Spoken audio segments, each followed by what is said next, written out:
Okay. Beat Hopkins as well. So you beat Hopkins, won the Big Ten title, and then took it to the house. And uh, does that ever cross your mind? The momentum sometimes it's established when you win a Big Ten title. Yeah, I think there's definitely something to be said for, it's getting towards the end. In the semis and the finals, you're going to play two good teams. Um, you'd like to be playing well towards the end. You don't really want to go limping in. But unfortunately, like out of each conference, if you're in a really good conference, and this year it seems like the Ivies, the ACC, and the Big Tens are all going to have multiple selections in there. Only one team will obviously win the tournament. So that doesn't mean that you can't go on a run. I think we kind of showed that last year, but I do think there's something to be said for getting some momentum. It's funny talking to Kathy Reese. I thought it was interesting the way the women do it. They played 3 games in like 5 days, and now they have a weekend off before the tournament, which there's pros and cons to that. They just played 3 games. They probably would be exhausted going into this upcoming weekend, right? And that's kind of the downside with conference tournaments is, especially ours, and it's gotten more like that every year. Is that all these games are rock fights. So now you're going to play 2 in 3 days, and then all of a sudden start the most important part of your year. So, but if you did move like the tournament up a week, and I'm not advocating for that, then you'd have potentially a week off when the weather's finally good. So, right, there's some downside to that as well. So, I don't know if I have necessarily a suggestion or anything like that, but that or you play the championship the last weekend of the year, and then you play the semis the week before, but same thing, you got 4 teams that aren't playing. So, yeah, I think getting some momentum isn't the worst thing in the world. You're, in obviously a great environment for the guys that kind of mimics the NCAA playoffs. So, you're playing for something. So probably good test run, especially for your younger guys that really haven't been in those moments. Coach, when that game last year against Penn State, I know that's one you want to put deep in your memory cap, all right, forget about it. But what did you learn from that? Because it's a similar circumstance, all right? Having the bye or whatever and playing Penn State, a great team, and last year you beat them the first time and then lost, and this year we won at College Park. What did you learn from that? Sometimes you learn from a bad loss. No, I think listen, there's lessons to be learned, good or bad, and whether you win or you lose. But yeah, I think all things we think about for sure, Bruce. We go out to the Midwest and it doesn't go well. So you kind of, we obviously getting the buy. I think, and again, there's you can look at that as a positive, negative. You change your routine, which is a negative. The positive is you avoid another rock fight, and maybe catch your breath. But you do get out of your routine, so that concerns you a little bit. But I do think we'd be crazy not to look back and go, all right, didn't go well. Like, what did we do? And to your point, Bruce, we kind of looked at how did we practice that week before? How did we train? What did we do? Obviously, what's weird about this week is for the first time, I think for just about anybody, I don't, it's very rare you see a Thursday night lacrosse game. You see Tuesday, you see Wednesday, and occasional Monday, Sunday. You don't see Thursday. So you're in a weird spot in that you don't know who you're playing until Saturday.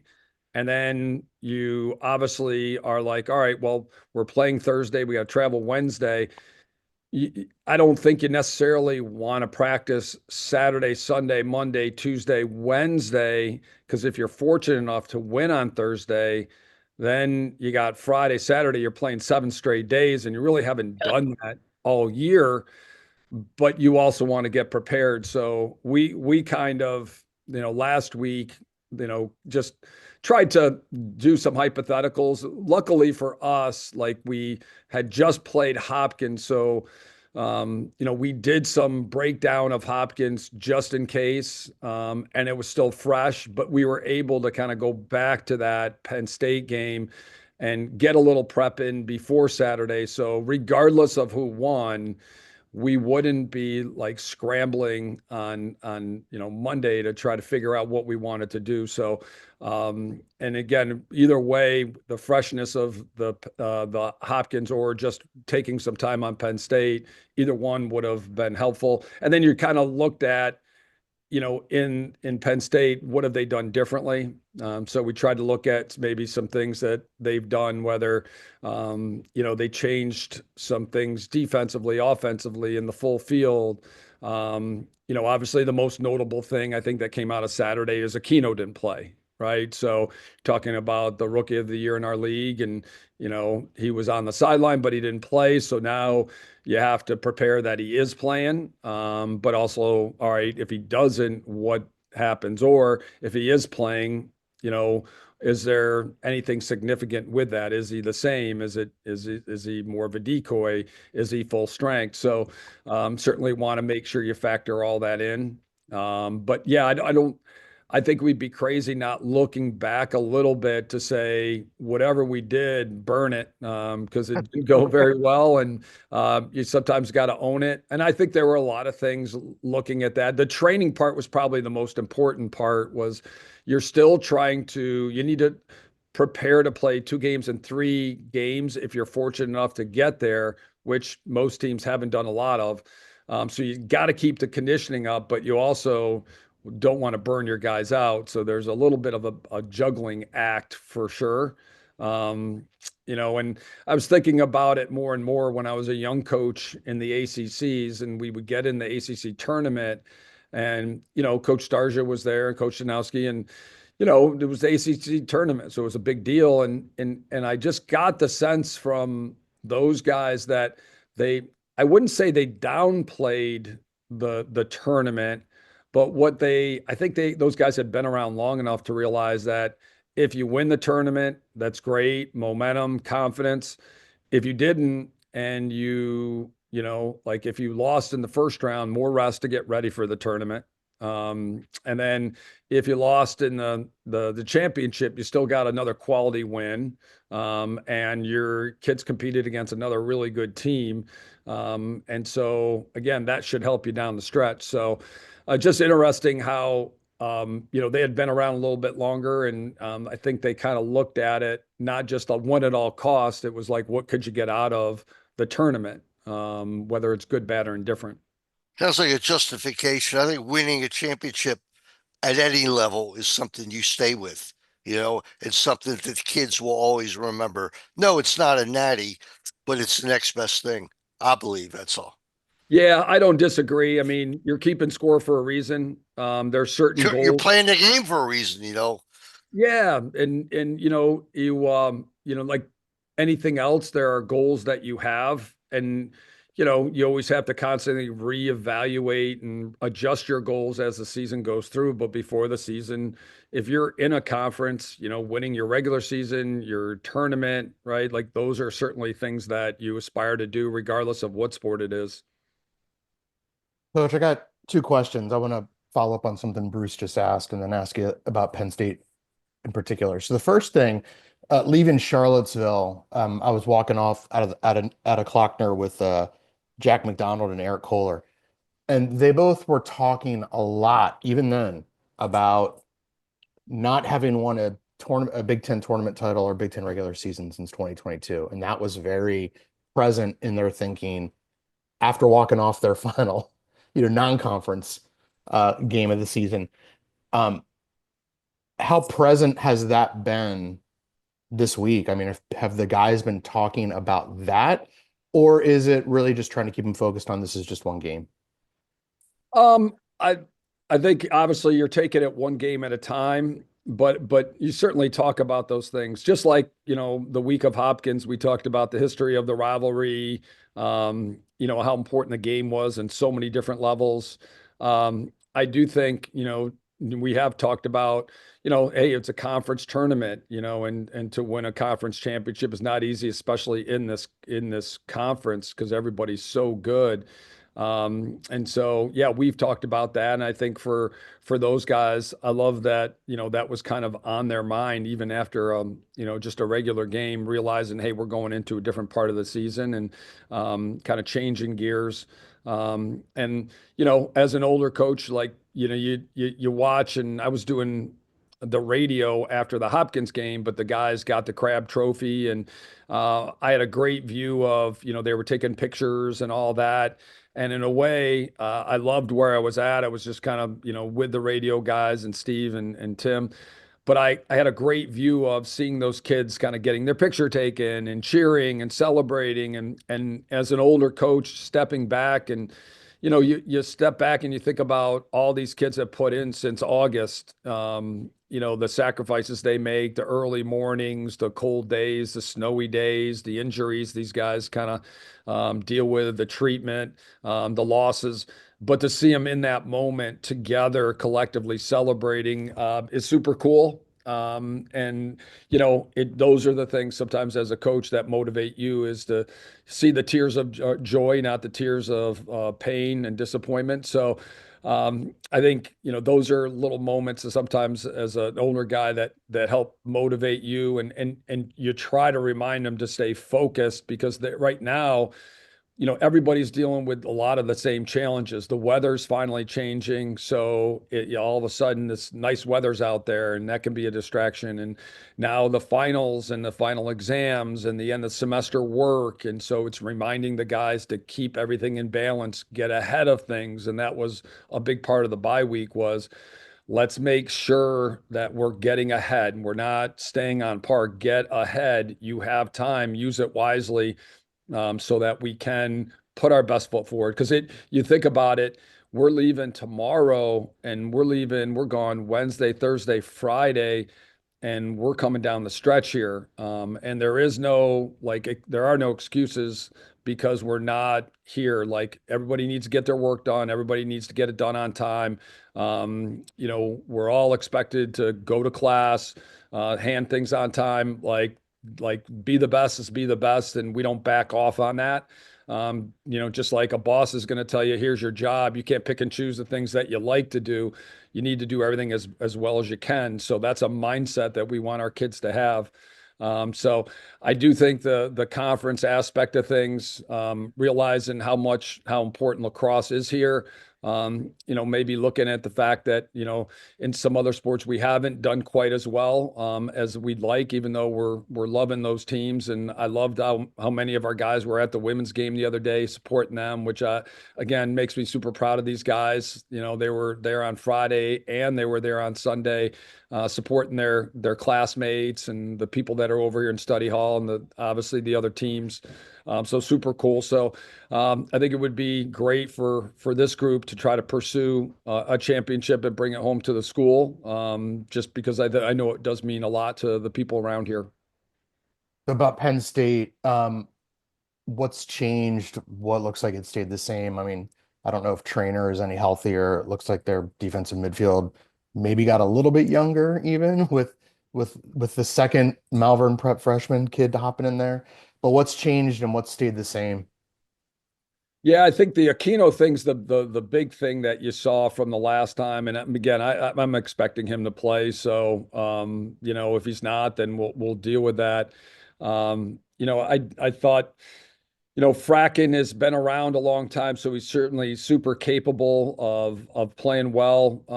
He seems to always play well in the big moments. So felt like, he had played well. Just going back to that Rutgers game. You look at the two games in a row outside of last week, they'd really, I think they went two games in a row holding teams under 5 goals, which is pretty damn impressive. They don't foul a lot. They're super disciplined. I think they have 13 fouls. 25 fouls in 13 games, so less than 2 a game. It's really impressive. So they're disciplined. They're playing good defense. They've always played good offense. They'll certainly attack you in all regards. I think going into our game, they were doing more with their face-off guy, with early offense and things like that. He'll still go. He got, I think, one of the first goals in that Rutgers game, and he's had an excellent year. And I think that's an area where they've really improved from last year. Baldwin's been excellent. But they also kind of changed in some of the games. They've done a little bit more in the sub game area, the substitution patterns, things like that. So, you kind of have to make sure you get back to takeaway transition. You have to make sure that once you are back, you're dealing with some of the sub game stuff, and then just making sure you're on point with your subbing. And then if they get an advantage on a 6-on-5, you got to kind of know personnel and know what you want to give up and make quick decisions. Offensively, it looks like they've settled in a little bit with some of their guys, and they have some experienced guys. A number of guys that were attackmen at some point in whether high school or college clear, so they're super skilled. So I think for us, we got to be really good with the pick game because they do such a good job there. They're not afraid to throw it inside, and they have really skilled guys that they can do that with. Seems like Layman's playing with more and more confidence. He's a terrific player, highly recruited guy. So they're dangerous as can be. You look back and Trainer had 7 goals, 3 weeks ago. So obviously a lot of firepower, but also at the other end, you're kind of capable in the goal, that he can get hot. They've shown flashes of being really stout, and they've been great at the X. So not a lot of weaknesses anywhere. I think we got some transition last time, and obviously that helped us. So my gut is they'll probably do a lot to try to take away transition.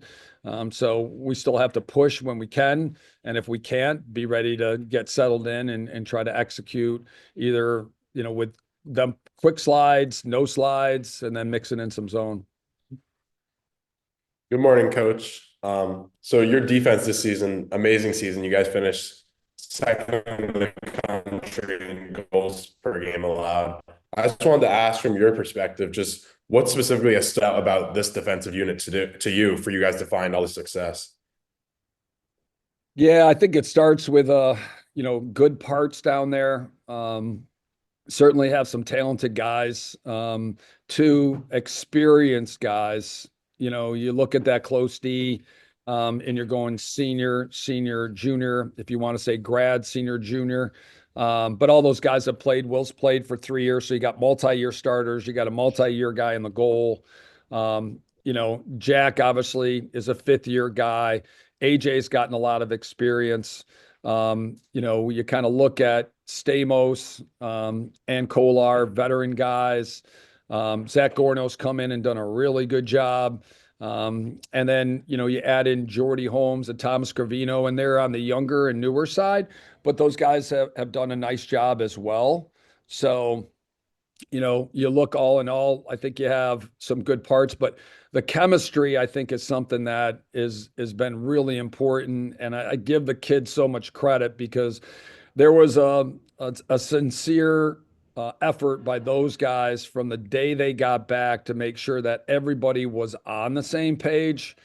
And I think, last year, Bruce brought up kind of last year, just talking to the guys after the season, and I give our guys credit for really that run they went on in May. There were times last year where it just didn't feel like we were on the same page. A lot of good kids, and certainly guys that were working hard, but just didn't feel like we were always in sync. I felt like this year, maybe we didn't have, a player of the year offensively per se, but I always felt like offensively the guys were in sync. And even on the defensive end, those guys have been in sync. Jesse does a tremendous job, and so does Tim Obransky. Those guys do an awesome job. But even our offensive guys running from offense to defense and getting in and taking away transition, there's a lot to be said for that. We've necessarily haven't been the team that's ridden other teams a lot. Like we've kind of not done as much there. So the clearing percentage is better, but we've also, I think, done a good job of taking away those odd man rushes, the 4-on-3s, the 5-on-4s. So there's a lot that goes into that, certainly, but I think all those things would be like major things that come to mind. Yeah, and just to follow up on that, I did want to ask you about Will Schaller, obviously Big Ten Defensive Player of the Year. It's been great for you guys the whole season. Just from a coaching perspective, what kind of stands out about Will to you? Geez, a number of things. One, dedication, his commitment to his craft. That guy, he's a dedicated, and when I think of be the best, Will Schaller is a guy that is trying to be his best every day. He's a tremendous student, was in high school, arguably the best transcript I've seen, since I've been here, and one of the best ones I've ever seen. And I spent 3 years at Harvard. That's how good a student, Will was at the Hill School. So he's pretty dedicated. Everything he's doing, he's giving great effort. Whether it's, like this morning, I was down in the weight room early, and Will was in there with a number of other guys, getting an extra lift in, doing extra work.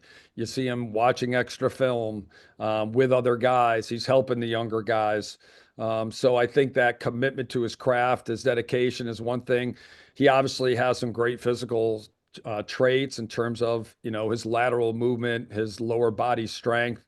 But man, you look at what he does on the field, there's a level of grit, toughness. I was talking to somebody this morning, and you think of 3 plays, that play made against Penn State near our bench where he gooses the ball back and we get a transition goal.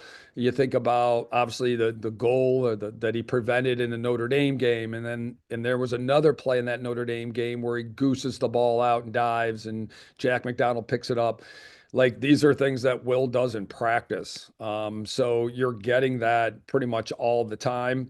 I think the guys and the coaches have great faith in him just because of the way he does his business, the way he carries himself. And I do think it's not lost on me. You look at who are the guys that mentored him. Well, Ajax and Brett, and those are 2 great guys to learn from. Some people, when they're on the bus, don't pay attention and they miss a great window of opportunity to learn from the best. Will did not. He paid attention. And we always tell the guys, we heard it from somebody else, success leaves clues. Those guys were winners. Ajax and Brett, and Ajax is still coaching, and he's doing a tremendous job. He'll be very successful there. Brett's kind of gone in a different direction in the finance world. He'll be really successful just because the way those guys carry themselves, the way they do their business, their level of competitiveness, their attention to detail, how hard they work every day. I think Will got great, just, had great role models. And some guys take advantage of that. Some guys don't. He certainly has. All right, Coach. One of the biggest takeaways, I think, from the outsider's perspective from that first Penn State game was the struggles at the X. I mean, Shea and Jonah each had really their worst games of the season. How much of that would you put down to Baldwin? How much of that would you put down to preparation? And what are you guys looking for specifically from your face-off group? Yeah, Nolan, good job. Like, you're again, there was a point in time in that game where, they started to get into a lot of rhythm and they kept getting possession and getting possession. So that is of concern. I give Baldwin a lot of credit, as improved as any guy in the country, in my opinion. And he's done an awesome job. So certainly something that, when you look back, you're always going to look back in the first game and kind of identify areas where, hey, where did we do well? Maybe we didn't do well. So a lot of prep. Coach Obransky does a great job with those guys. And I know they've been prepping the last week or so. Just whether it's technique, wing play, 3-on-3s, 10-on-10s. So that's something that, we got to be able to kind of handle if, like they're getting on a little bit of a roll. We've got to do our best to try to minimize, them getting make it, take it. So certainly going to make sure the last couple days here we invest the time that we need, whether it's film, time in practice, technique, and make sure we take away breaks as well. Because, again, he's been a guy that can create offense. We spent a lot of time the last time we played them on a lot of the subbing game stuff. And if you watch that game, he was not afraid to go to the goal, stay on the field, set picks. So those are all things you got to go through with your guys. We got to be good off the ground. We got to be good on first time ground balls. Those 3-on-3s become critical. And we like our wing play, but we got to allow those guys to be factors and not let him just get the ball and out before our guys can get in there. Coach, a real quick one. Uh, Coach's sons. All right, you have one on your team, uh, Daniel Kelly, whose dad might be the best high school coach in the country, certainly one of the top 10. And you watch him play, the amount of picks he sets, the things he does that are like kind of special to his game, and how he, gets the go-ahead goal against Hopkins, has scored the first goal in many games. What is his being so cerebral help? How has he helped the team? Boy, you probably don't have enough time for me to glow about all the things that Daniel's meant to this program and meant to this team. Just a guy who's all in all the time, wants to go into coaching. He is going to be a tremendous one. And it's funny, the last couple days, I've talked to a couple different coaches out there, and I know Daniel wants to coach. Certainly, could go back to Baltimore and go back with his dad, and I think would do a great job.